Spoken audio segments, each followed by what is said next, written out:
Texas Attorney General Greg Abbott is among those celebrating a ruling from the 11th Circuit Court of Appeals. The court found a mandate that every American buy health insurance is unconstitutional. Yesterday on America's News headquarters, Abbott praised that decision.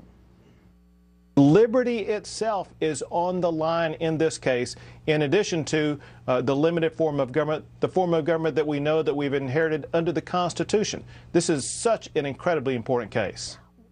But not everyone is happy about the ruling. The Constitutional Accountability Center disagrees. It filed a friend of the court brief in the case.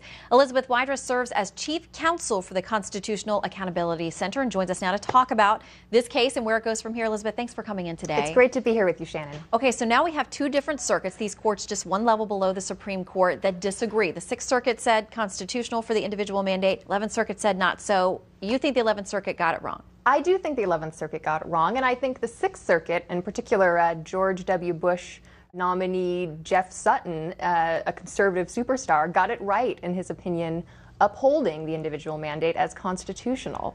And I think one of the things that's really interesting when you take the rhetoric that we just saw from Greg Abbott, and also the rhetoric that is sprinkled throughout the 11th Circuit majority opinion itself, there's a misconception that the founders gave us this very limited central government, but we tried that in the pre-Constitution Articles of Confederation, and it was a major failure, so much so that George Washington suggested that it nearly cost Americans victory in the Revolutionary War. So when you actually look at the Constitution's text and history, as Judge Sutton did in his ruling upholding the individual mandate, you see that the Congress actually has very broad and substantial powers, and with the modern reality of our healthcare system, I think the Affordable Care Act clearly fits within those powers. And that's, of course, where the disagreement turns for those who believe our foundation is something different and that it was all about states' powers with limited federal government, and that the Commerce Clause, critics say, has been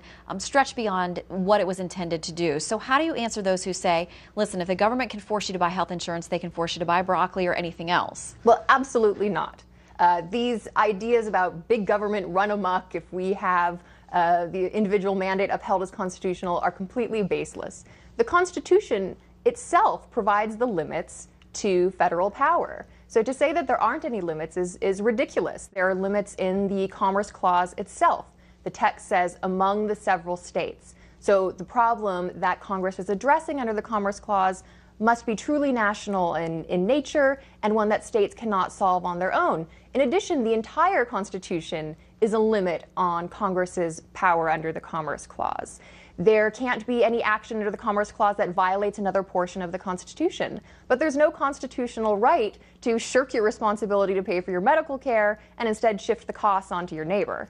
Well, we will see how it plays out, undoubtedly on a fast track to the Supreme Court. We'll see if they take up the case or which of the lower court cases they take, and have you back when they reach a decision. Great. I look forward to it. Elizabeth Wydra, thank you very much. My pleasure.